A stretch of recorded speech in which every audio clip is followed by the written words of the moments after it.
All right, welcome back. Thank you very much for the discussion earlier this morning.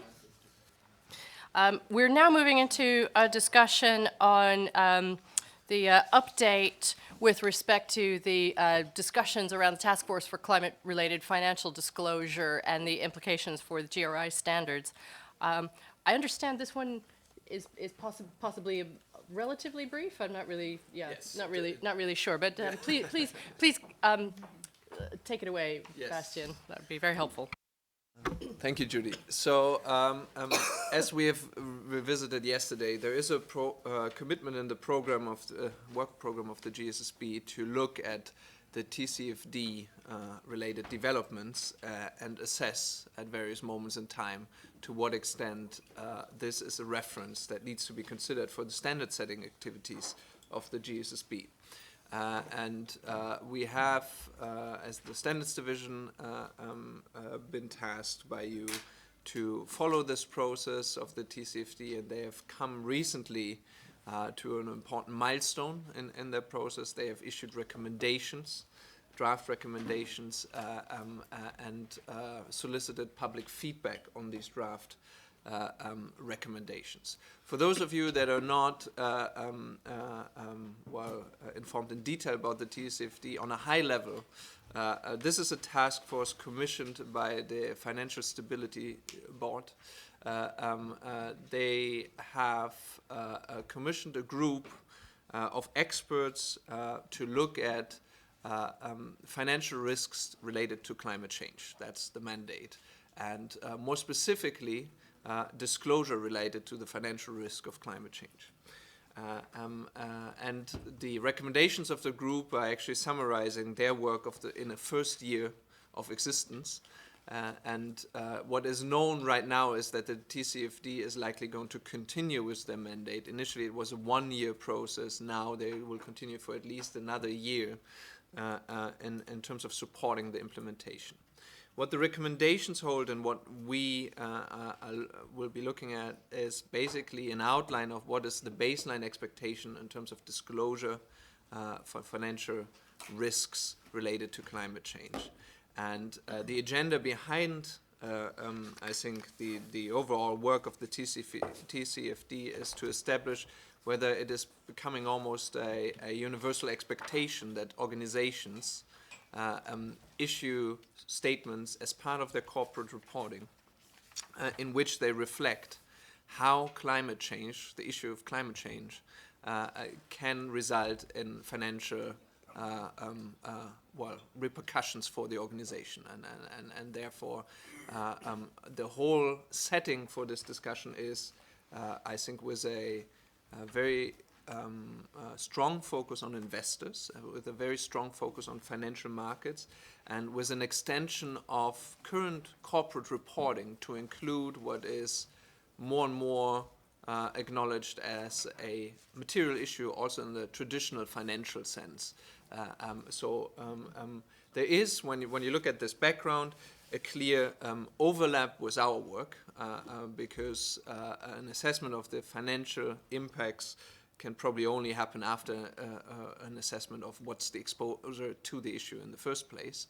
And this is the common ground that we have with the work of the TCFD. In terms of specifics of what has happened, so there was a public comment, and GRI as a whole has submitted a feedback to that public comment. And I want to walk you briefly through the analysis that has led to the submission of that feedback and then highlight the main points of the feedback. So it is very important to note, and that is also something we're putting forward to the TCFD in our submission, that TCFD and GI have distinct objectives. While there is common ground and an overlap in terms of the disclosure guidance that are probably coming out of these two processes, the TCFD really focuses on the financial impacts to climate change risks and opportunities. We have that impact focus on climate change and probably also related topics. We, I think, see more and more feedback that climate change is also a lens through which you can rationalize disclosure on a whole host of issues. That's water and many others. We have looked at the recommendations, and they are fairly specific, I think, at this stage from the TCFD after 1 year of work. They have recommended 11 disclosures, basically, sets of disclosures, and we have looked at what's the overlap with GRI and how far is what the TCFD is recommending already covered in the GRI standards. And what we see is they have specific information requests, which in part at least, and out of the 11 there are 8 where we say we are covering similar contents. We are not covering them in one disclosure, and that's an important distinction. We're covering them very much in light of the discussion we just had across very many different disclosures, and that's just owed to our structure. But we have basically already in place reporting expectations that would help to fulfill the reporting expectations set out by the TCFD. And I think that's actually one of the main points that we are also trying to make to the TCFD, that by definition, since we have that overlap, we have already come up with many of the disclosures, and so have the CDPs of the world that are relevant for their work.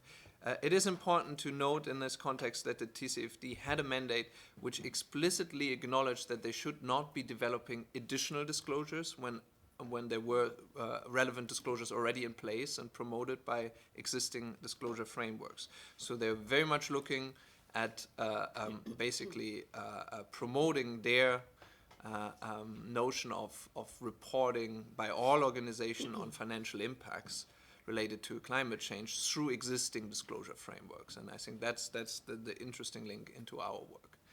There are a couple of areas that are not well covered in the GRI standards in relation to the TCFD recommendations. And one aspect is the positive impacts and opportunities resulting from climate change. That is not a particular focus of GRI, but an actual effect in the reporting based on GRI. That is something that is probably covered also by many organizations. The TCFD has also, I think in terms of their work, done a lot of, they've looked in very much detail at scenario analysis and that notion of how does a certain business model, a certain institution relate to a 2-degree scenario, to certain pathways that come out largely out of the Paris Agreement, and that is something that we're not covering at all right now. While we ask for targets, goal setting, a management approach, we're not specific at all about relating to scenarios like the Paris Agreement. However, we have that notion of sustainability context. So in principle, I think reporting organizations could also adopt the norm of a climate change agreement and say we are performing against that. We're declinating that through what it means for our sector and for us as an entity specifically. But there is no specific reporting guidance whatsoever in the standard to capture that important element of the TCFD recommendations. They place quite some emphasis on risk assessment. And we have a disclosure specifically for risks in the standards, but I think the risk assessment that you're looking at here is much more explicit, geared towards certain financial risk modeling assumptions, and we don't have adequate content to support this particular notion. I think here it is also probably most clear that maybe that is also outside the domain of what the GI standards should be providing in the first place.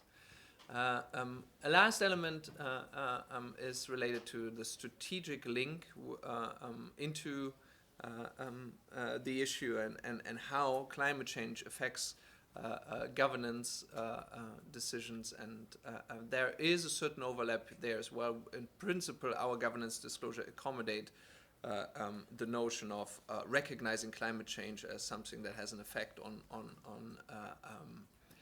the business strategy.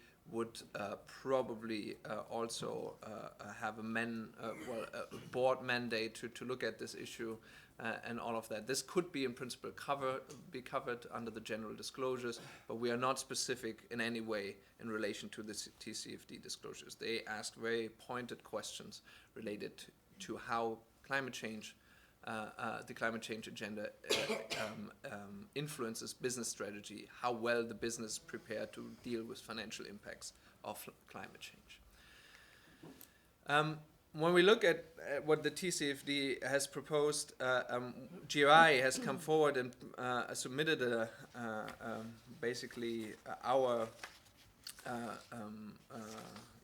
input to the current phase of the TCFD discussions. And one important point that we are making is that they should try not to reinvent the wheel. They should try to acknowledge that there is a whole body of work with the GI standards and also a significant followership with the GI standards. And while this will not necessarily enable them to get all the disclosures that they're promoting in one reporting format, because we have a distinct purpose, in actual fact, a lot of the information they're looking for are probably part of GI reports already.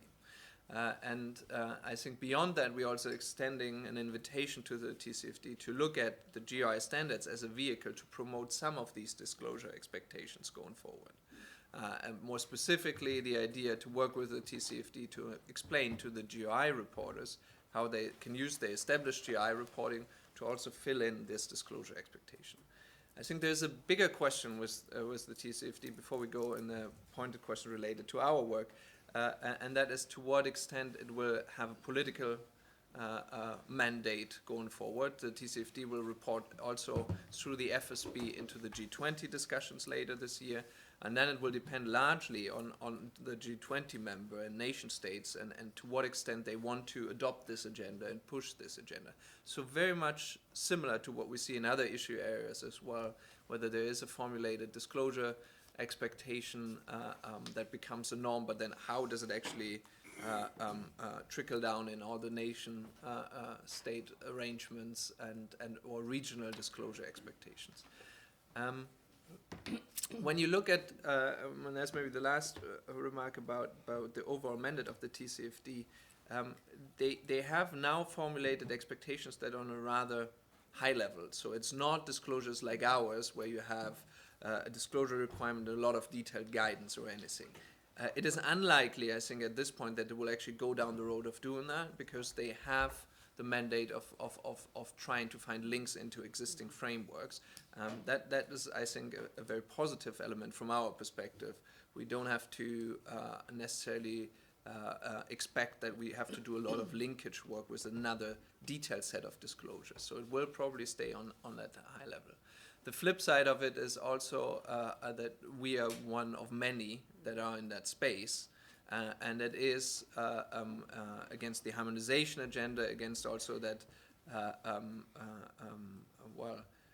notion of a reporting burden, and I know many are not happy with that wording, but just the sheer number of information requests, it will be in addition to that. I think we should be prepared in what we are offering to the market in relation to this issue to help existing GI reporters, to assist them how to make sense of this additional expectation, and maybe in an ideal scenario be able to explain that it is not very additional to what they have been doing already, at least for the impact-related disclosures.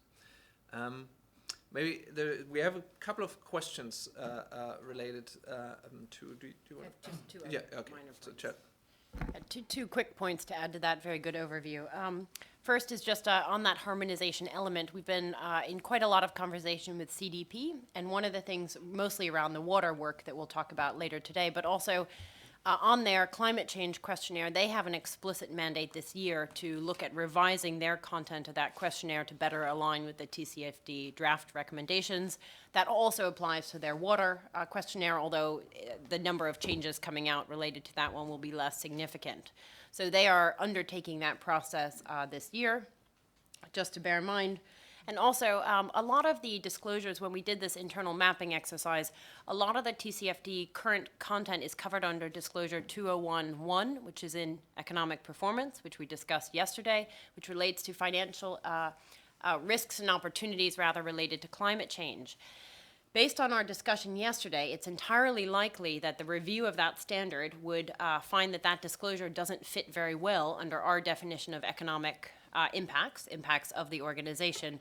And we should just bear that in mind as we have this discussion, that much of what we are saying now aligns with the TCFD may become a bit of a homeless disclosure in our structure.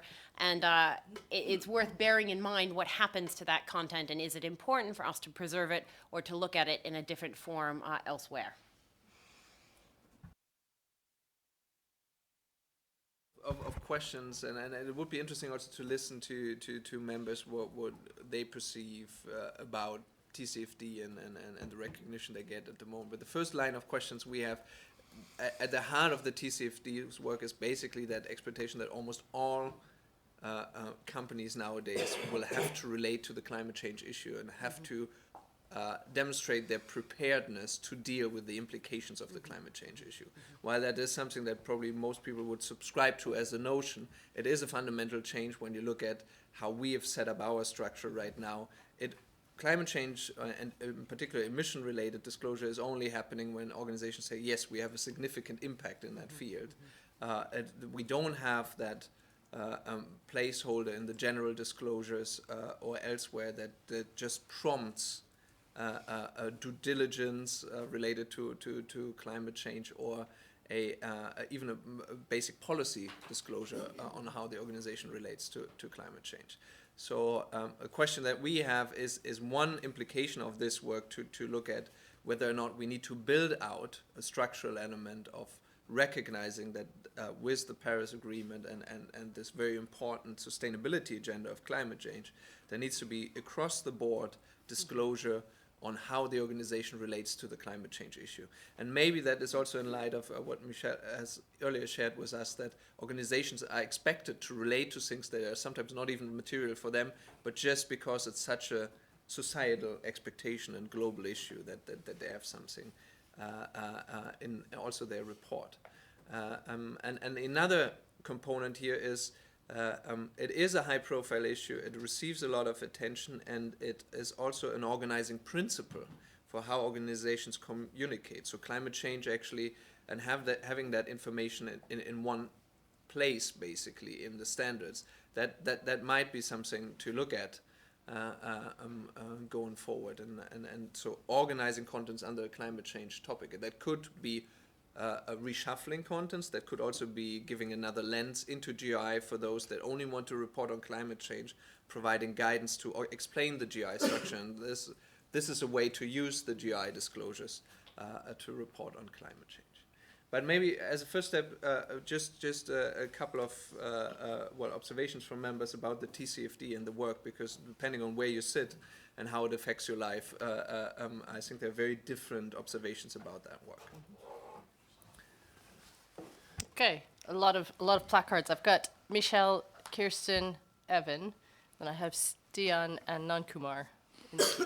Okay, I'll try to be fast on that. This is something that we looked into much in detail because we're a very carbon-intensive company, so obviously it applies to us immediately. I think it's important in many aspects. It's the first time that the financial community really addresses climate change or a sustainability issue. And I think it's a beginning. It will happen more and more. The second, I believe they actually came out with a very good document, very practical. If you want all the details, it's basically 3 documents, 274 pages, if I remember correctly. There is one main report where the general guidelines are exposed. There's an appendix specific to scenario analysis, and there's an appendix specific to guidance per sector. So, for example, for the chemical industry, there are 10 pages on, practically speaking, this is what the chemical industry needs to do. They ask for information in 4 areas: governance, strategy, risk management, and metrics and targets. The way we see it, metrics and targets, there is nothing new. And answering to CDP or answering to GRI with climate change as a material issue, they're not asking anything new. In risk management, they do something very interesting, which is the split between the climate change transition risk and the physical risks of climate change. And I think that's a very interesting split, because it affects the enterprises in two different ways. In strategy, it's the introduction of scenario analysis, which in my opinion is the best way to tackle uncertainty anyway. And so they make it standard practice to have a 2 degrees C scenarios, which means a direct link to science-based targets and other initiatives like that. And in governance, they came, in my opinion, with very practical recommendations on what best practices should be in, I would say, sustainability governance and not just climate change governance. Before that document, the only external guidance we would have would be Robeco-Sam asking if there is a Sustainable Development Committee in the board of directors. And the reason why they were asking that is it's very simple. If it's just the chief executive officer and the sustainability officer, they know that it's not enough to embark the organization. And when an organization reports that it's everyone's duty, they know that it's nobody, practically speaking. So they're asking something in between. But there, I think the TCFD was much more practical in what you need to demonstrate to prove that your governance structures are really addressing the topic. So that's what I was really wanting to comment on. And I think it's very important to GRI to somehow address that, because whether we do it or not, it's going to be something that is going to stay. Thank you. Kirsten. I think it's very important that the GRI follows the TFCD closely. I liked the letter that you distributed to us. And when going through the TFCD, I think that there is surprisingly little reference to GRI and also to CDP, which I think is really missing in the document, because they have listed some standards more than others. And as Michelle said, when you go into the sector-specific supplements, there is nothing new at all. They have even chosen references at a very basic level. So it's easy to find more relevant, more targeted reporting standards that are already existing and in true life. When it comes to the reporting burden, just to elaborate on that, Bastian, as a reporting professional making my living from reporting, still I get a bit tired when we are being asked to report on issues that are not relevant to us or not material to us. And I think that's also important in this context. While the suggestions from the TFCD are most material to my industry, aluminium industry, it is not that material to all other industries. And I've seen banks writing page up and page down on how they are saving energy inside their own building and forgetting about all the rest. I hope the TFCD will help on that. I'm not sure that the suggestion about putting the greenhouse gas emissions pro rata into asset managers' portfolios will help on that. I see some significant and serious risks related to that, but still, I hope that it will improve reporting at large. But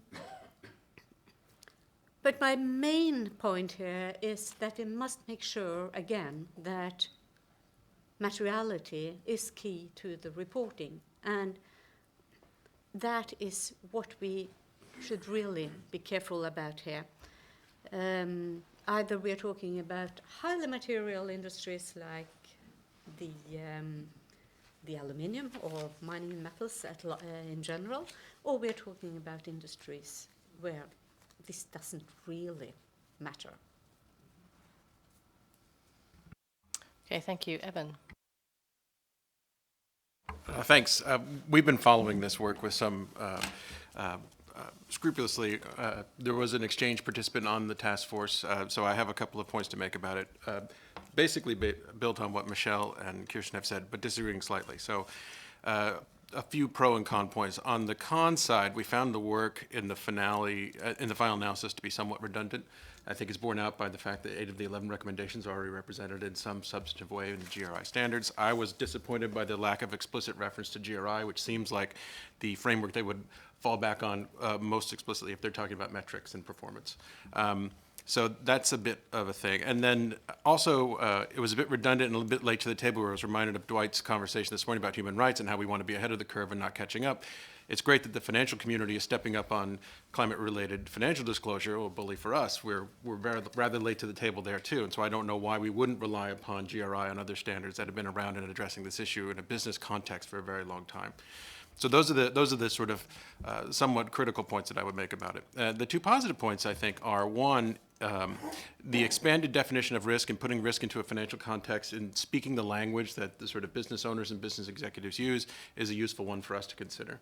And two, also going back to the human rights discussion this morning, I think it's useful for us to think of some universal principles related to climate change that transcend any specific concept of materiality. So it's almost like there's a running theme through our conversation over the last 2 days, which is the erosion or the building up of materiality and how we define it in different ways. And I think the TCFD has come at it in a slightly different way that's useful for us to consider, not to completely dismantle what we do at the GRI, but to put it in the context of there are some issues that seem to transcend an individual business's amount of impact or amount of relevance. I'll just leave it there. Thank you. Do you want to respond, Yeah, Chelsea? Okay. Yeah, just to that point, Evan, I think I don't think it is a black and white area here about sort of universal disclosures versus disclosures that depend on materiality. So Lara mentioned this morning, you know, we have lots of things already in the general disclosure, some of which probably may not belong there if we did another review. But there can be ways to sort of ask organizations to disclose a generic high-level approach to a certain set of topics or a topic, and then still have more detailed disclosures and management approaches that do depend on materiality. So I think both points, I think, are very valid, but there are various ways that that could be accomplished within our structure that's also sympathetic to the reporting burden or opportunity, as Salema might say.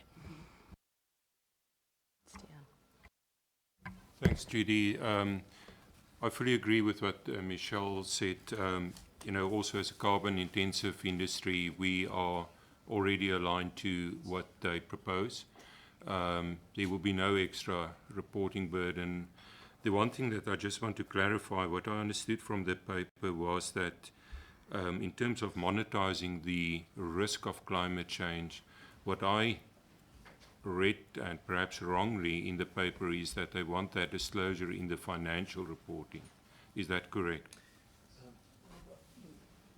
I think that they're proposing a trajectory and hope for, in the not-so-distant future, they have a very ambitious agenda, that this actually will find its way in financial disclosure. But they're also acknowledging that there are probably milestones in between that reality and now, where they explicitly want to work in the second year of their mandate on the implementation trajectory. And there they also mention whether or not they should be working, and hence our invitation to work with GRI, with established disclosure frameworks to actually then build the reporting practice before moving that into financial disclosure. I think, but it is not an immediate, it's not that I think they invited to start as of now to include it in financial disclosure, but they are realistic about the fact that this will take a couple of years. Okay. Then just to... Just a comment to that. in my opinion, it's unclear what they mean about included in financial disclosures. Is it in a financial annual report? Is that sufficient, or do they actually mean in the financial accounts or in the statutory part of the report? That is not clear from, as I can read it. Okay. Just in terms of businesses exposed or not exposed to climate change, I think many companies oversee the salient risk, as Dwight referred to it earlier on. You know, it might not be that you are carbon intensive, but, you know, things like climate change and adverse weather conditions, rising sea levels, you know, and impact on your supply chain will still mean a risk. So companies should think broader than just, you know, I'm carbon intensive or energy intensive and therefore there's a risk. You know, they should think wider in the supply chain as well. And I fully support, you know, that we get involved with the process and keep an eye on it for alignment purposes. Nand Kumar and then Robin. Yeah, I had a quick point to make. I agree with Christian and I agree with Stian on the one is the reporting burden. As such, the reports that I am reviewing, I do not find much disclosure on the climate change except the environment related indicator. Because one is many of the organizations which are medium and medium to large do not have enough resources to analyze this because they operate in a very general sector. So when we are bringing out certain disclosure related to climate change, it is material for entire range of industry. Nobody is immune to climate change. So how are the medium industries or the small scale industries going to report on these requirements? So their reporting burden will increase and finally they may not come out with a credible impact in their report. So that's a challenge. So we need to, if you are developed, the whole document is good, and I think the work will be good, but we need to look at the challenges that are going to be faced by the SMEs in reporting. Thank you. Thanks, Judy. I just want to follow up on a couple of things and coming back to GRI's main mission around impact on sustainable development. So I think one of the powerful things about the recommendations, especially around the scenario planning in particular. So following up what Stian said about the broader types of companies and functions that we might be looking at in terms of adverse weather and the like.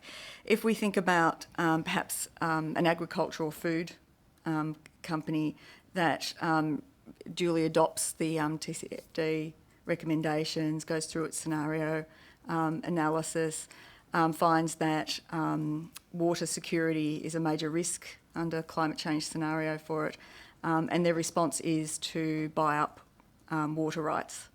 And that would tick a lot of boxes from the TCFD, would tick a lot of boxes from investors that this is a good strategy.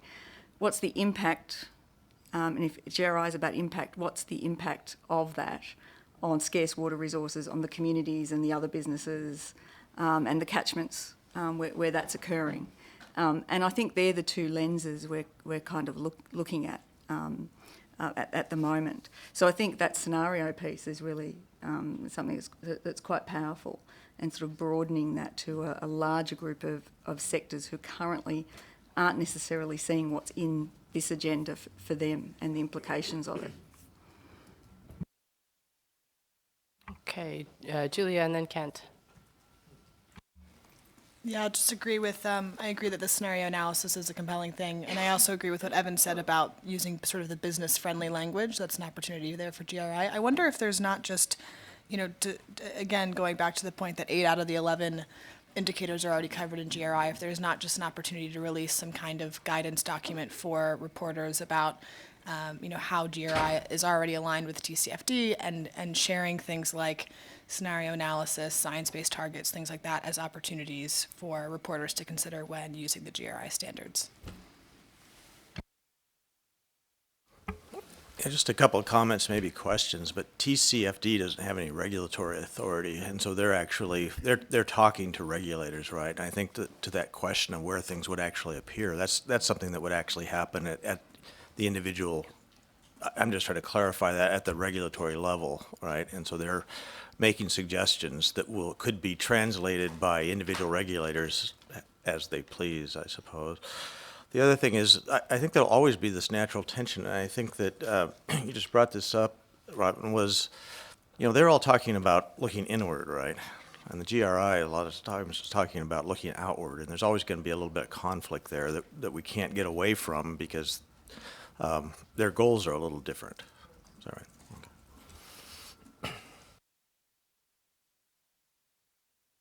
Yeah, it's all really helpful discussion. Investor side of things been following this very closely. I think this mapping exercise is really helpful. I think that could form the foundation for something useful to share with reports at some point. I don't know whether it's something you want to share with GSSB at this stage, or it's something you want to develop into something more final. I saw that it's a draft, but I would sort of strike a note of caution in the absence of sort of clear certainty in terms of where this is going from the regulators. These are still recommendations.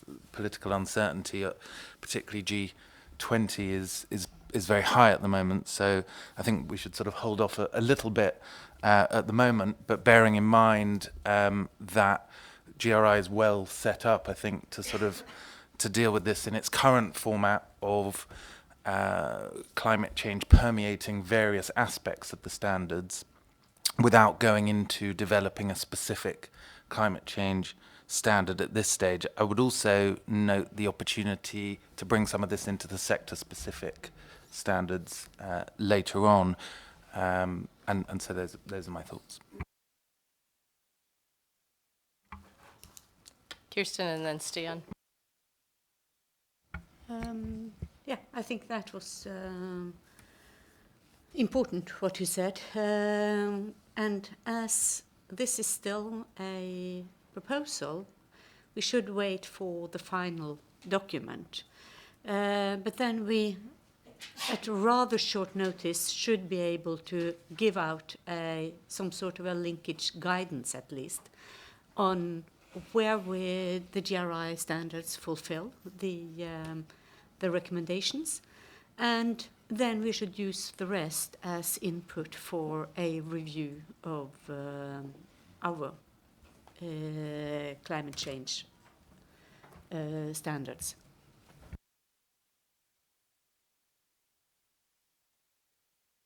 Just to close the loop on the discussion that we had yesterday around tax, there's a direct link, of course, to climate change and carbon tax, so we just need to make that linkage as well and remember it.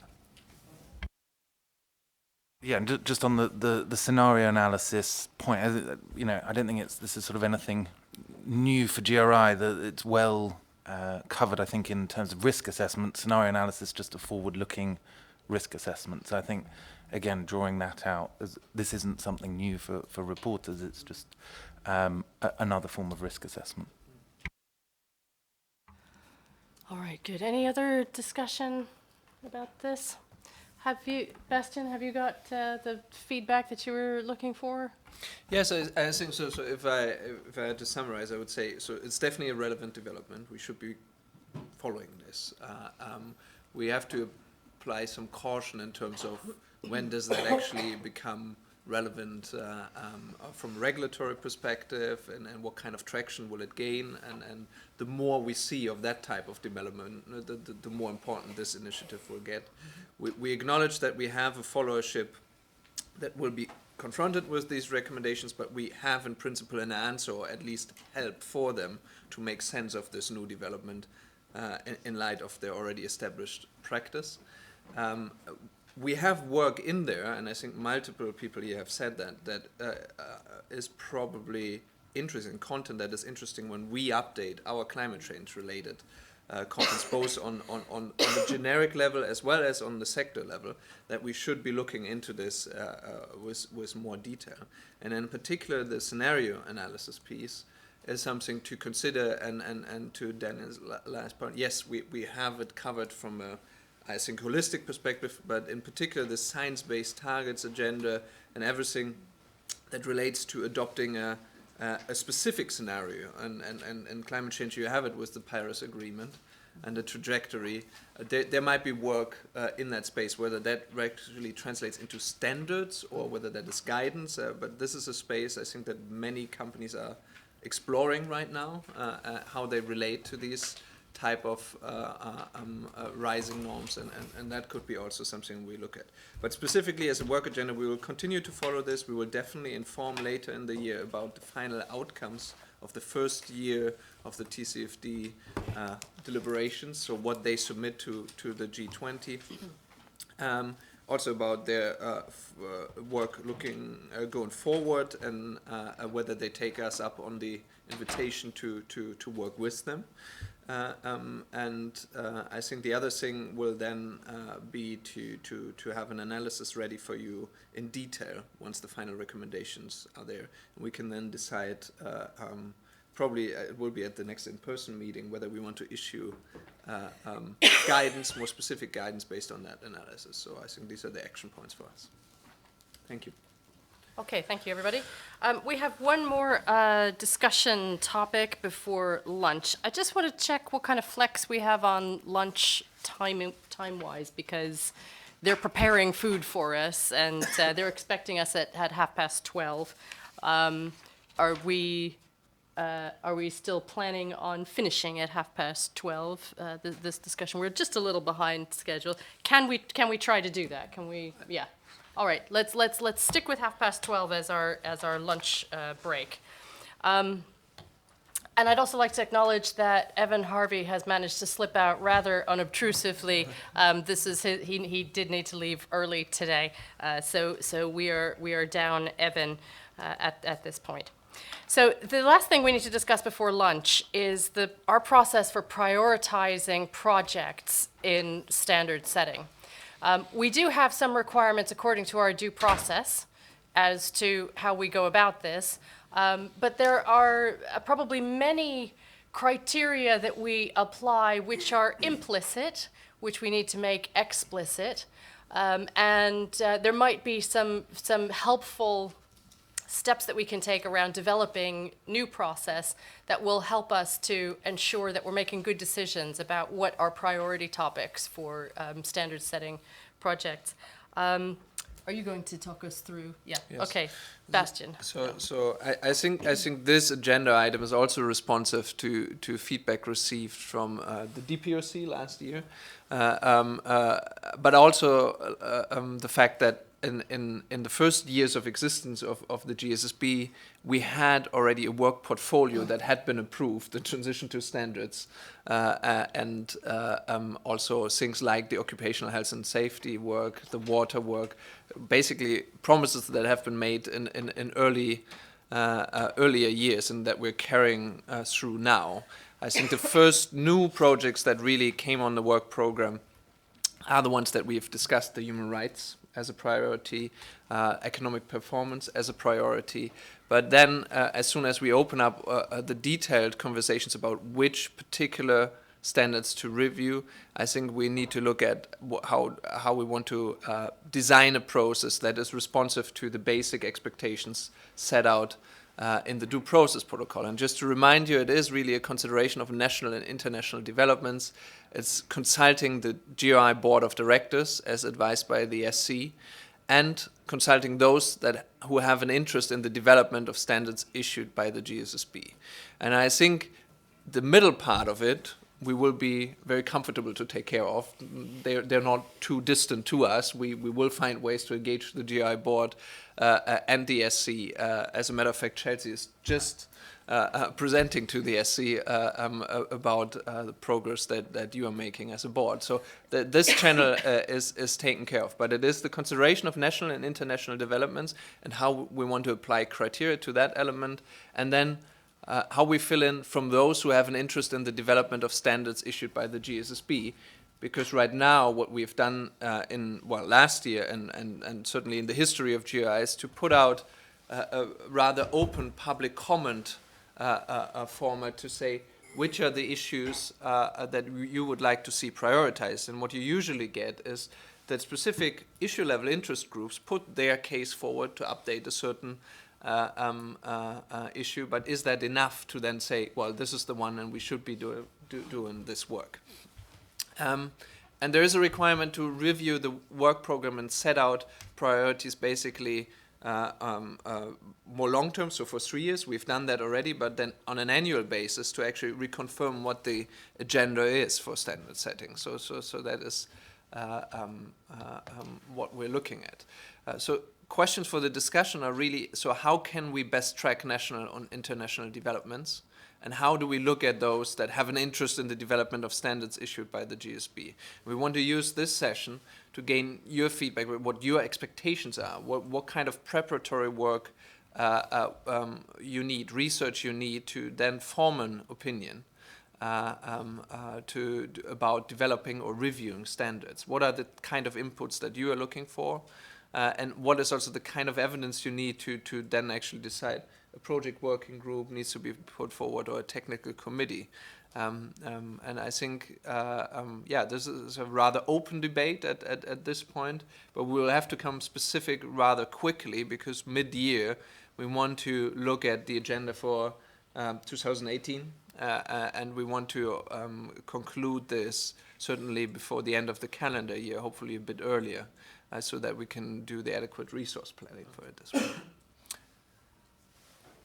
Okay, thank you. Well, should we take these just from the top then, unless people have a different idea? If we just started with the question of how can the GSSB and Standards Division best track relevant national and international developments? If we take this one first, to have a go, Dwight. Yes, I take it this language was from that very, very busy time when we were reinstituting all of the governance organizations of the.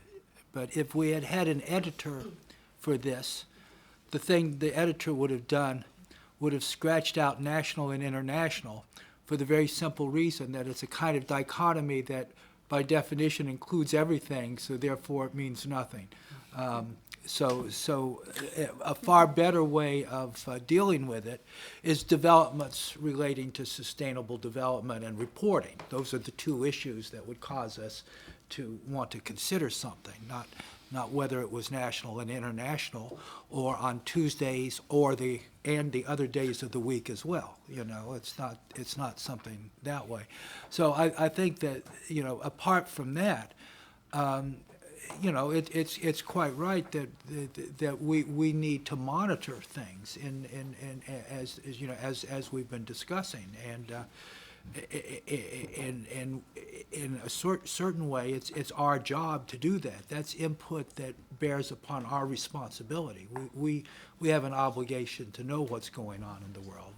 We can't say, oh, we'll do it through consulting our stakeholders, which is fine to do, but we have an obligation independent of that.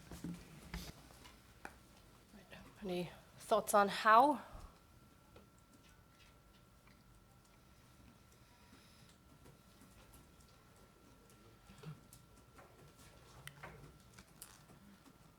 Well, hearing none, I do feel that we owe it to ourselves and to our stakeholders to ensure that we have an adequate response to the question as to these are requirements in the due process protocol. So we do have a certain obligation to explain how we go about ensuring that we meet these. Julia. Yeah, I just think it's a question that is tough to answer because it's the same thing that I think about when I think about my own work, you know, so it's sort of like you're just trying to read as much as you can, hear as much as you can, talk to as many people as you can, and then it's sort of an ongoing iterative process. I don't think you ever get to a point where you say, these are the only things that should be on my to-do list or should be on the GSSB's list. So maybe the question is more about how do we know when we're not going to prioritize something, and maybe framing it that way And I don't have a good answer for that either, because something like the TCFD discussion, even if we decide, it's not urgent, we don't need to do it, it was helpful to have the conversation. So maybe thinking about when we're not going to do it and having an effective answer for stakeholders who come to us and maybe want to do something that is outside of our work stream, and having a criteria that we agree to that, is clear for why we would not pursue something. Yeah, maybe to for point A, a couple of ideas that we have discussed in the team. So one way of going about this is to have a list of organizations that you consider relevant in this context, and to see and list the OECDs and ILOs of the world, to say, okay, we look at these institutions and see whether there are developments coming out of these institutions that pertain to sustainable development and reporting, and would trigger work here. This list will never be complete, but we probably get very far in listing out organizations and saying these are by definition the ones where we want to do the reading on a regular basis, and you have reflection from the Secretariat in which you can then add on. That is one way of filling that in. Another way of looking at it is certainly to invest more in research that looks at reporting practice, and to say, okay, there might be new developments, new issues arising in certain jurisdictions where you see a lot more activity. I think a good example was what we discussed yesterday, the conflict mineral issue that was very prominent in the US in the beginning, and now is actually a global development in terms of the ask for more disclosure on this matter. That one is already much more tricky, resource-wise, also to fill in. But is it this type of engagement that you're looking for from the standards division in preparation of decisions that you take?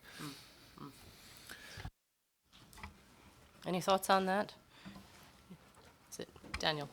Yeah, I think that the first of those sort of options sounds pretty sensible. When I've been in this similar position, I think you've got a lot to filter out. There's a lot of sort of noise out there, and I think the goal of a working group, perhaps within the Secretariat level, is to divide these different organisations between you, check on their news updates, check for latest developments and publications, then filter it all through into a sort of, a spreadsheet where you can track developments in all of these organizations, and then have some sort of status categorization for each of these, red, amber, green, to decide the materiality of those to GRI standards reporting and sustainable development. And then anything that's high, or on a matrix that's sort of high impact, high importance, escalate that to the GSSB. And I would prefer that that's something that we would monitor collectively rather than a sort of working group of the GSSB, that it's a standing agenda item for us. Kent? But I think we need to have, within our set of meetings, a formal this is strategic planning, sometime during the year we should have a formal strategic planning process. I mean, the kind of information that you're thinking about providing is fantastic, but then there finally has to be that moment when we focus on not just the work plan for this year or into the beginning of next year, sort of, and then we have to kind of come to a consensus, I think. If I may, I also see a role for us to have a few criteria that we sort of spell out, or a few principles that we have a clear understanding of amongst ourselves, and some clear definitions that we will apply in the process of sorting through some of these opportunities. And I mean, we had the question as to how many requests are required to kind of trigger a response from GRI. What happens if you sort of clearly have a situation where it's one organization or two organizations and they've got all their members to write in to GRI saying, we think GRI should do this? Is that enough by itself? And we haven't got a good answer to that. And I think we need to, and there may be situations that really do merit our review, but actually, because for whatever reason or another, there just won't be that many instances of people bringing them to our attention, the kind of question of number of responses isn't really a good enough way for us to make decisions. So I think just off the top of my head, I've got 3 that have occurred to me for potential principles. There are probably others, and we will need to, over the course of the months to come, work out what the list of principles is and what the definition is and so forth. But the 3 that came to mind were, first of all, the number or volume of comments received by GRI on a topic, the breadth of stakeholder representation across those comments. Are they only coming from one particular community, or are they coming from across a number of different communities? And the potential impact on sustainability reports or reporting of a given issue or change. Again, these are not defined at the moment, and I wouldn't put them out as definitive at the moment, but it seems to me that we have to come up with a few of these and give ourselves the opportunity to create some definitions around them, and without making a very, I don't think we should have a very kind of tick-boxy, slavish sort of if this, then that kind of a process, but we need to have some criteria that help inform this decision and then help us, after the fact, explain, rationalize our decision. Sorry, maybe just to add to the last point, I think it will be important to articulate the why once you have taken a decision. I think that is actually the feedback that we are receiving. Is not so much that people doubt the judgment, it is more to rationalize the judgment for stakeholders. And I think it goes back to the discussion we had yesterday. There are more and more people that have expectation towards you and the standards to cover issues that they care about, and I think we owe that type of explanation. So also what we would, discussion that is probably good to have in the coming meetings is what are the elements of a rationale that we want to provide outside, why you have decided to move on with a particular standard setting project. Right. And I think in response to the point that Julia made a moment ago, my own sense is that we would have less concern about our stakeholders disputing or having prioritized a certain issue than with their disputing or not having prioritized another issue that wasn't there. So it's that kind of, explaining the absence of something as opposed to explaining the presence of something. So that's also a little wrinkle in there. Kirsten? Have you had any examples of that so far? Oh, I think definitely in G4, yes, for sure. In the transition to standards process, correct me if I'm wrong here. I mean, there were a lot of comments received that were out of scope of the transition to standards process, which we have collected, and will be reviewing in terms of the revisions that are being put forward right now have in part been informed by all of those comments received. But there were absolutely in G4 there were topics that were not prioritized that we did receive some negative feedback about. Yeah, but was it systematic, or was it individuals that thought we should do more in this area or in that area? Yeah, so I think it is both. We certainly have been contacted by individuals that push for a certain issue level agenda, but it is more structural also. That there are groups and one disability is one group. I think they keep coming back to GI to say, so how can we actually build this now also human rights agenda into the standards more structurally. And so this is not 5, 10, or 20 organizations. These are many more. I think the example where you see very many coming together across jurisdictions and constituency is actually occupational health and safety. That was a significant effort on different constituencies involved to say this is clearly a space where there has been development and GI should invest.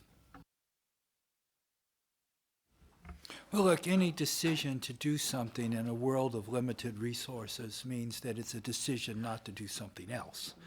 And I don't think that there's any real value in it for us to come up with additional rules that will then impede our efforts to make decisions and perhaps provide false justifications in some case. So I think what we have to do is we have to make decisions that are considered, and then we have to be able to make those decisions with the idea that we are deciding not to do other things, and we need to be able to convey what we decided and why we decided to do that. And in short, I don't think we need more rules. I think we just need to exercise our responsibilities responsibly. Yeah, I would agree. I would just say, to go back to Judy, your point about sort of having working principles for us, at least in terms of when should the GRI flag things for us that might be outside of the work plan. I would agree with the list that you shared. I would also just add, urgency. If a group writes to the GRI and says, we're a new group, but we're going to release a set of standards next month unless you respond. I mean, if there's urgency there, to flag that as well. Kirsten. Just another to agree. I think it's first of all, the responsibility of the standards department to follow what is going on and to collect the information that comes in and including the complaints about what we do not report on. And then we need to discuss it in connection with our work program and strategy. That is the main role of GSSB in this context, to do the prioritization.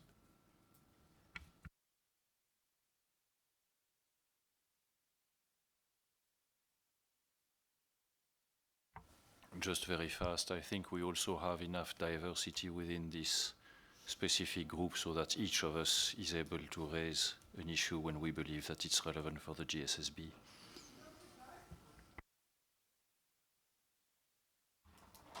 Kent.